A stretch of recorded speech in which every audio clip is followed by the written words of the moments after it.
An area the size of Switzerland will be the focus of research at UNBC after a $1 million cash infusion.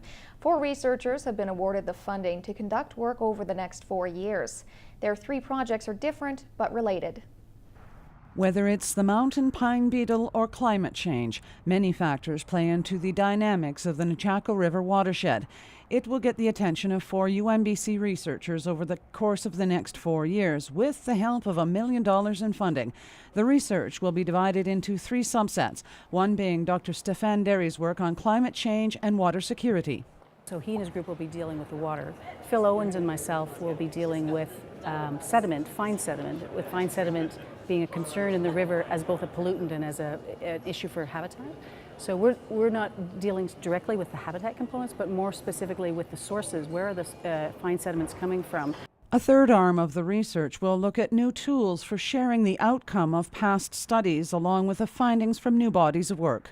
I'm going to be working on using existing knowledge better, finding platforms that can help us bring together the new research with existing knowledge and let that inform both a more integrated understanding of the watershed, but also how it may inform decision making going forward, because there's lots of people interested in having access to that kind of information.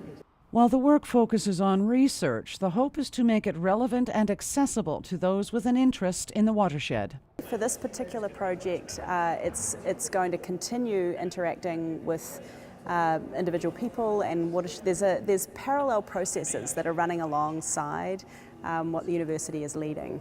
There's widespread interest throughout the Nechako that we are not responsible for those conversations, but we'll be participating in them.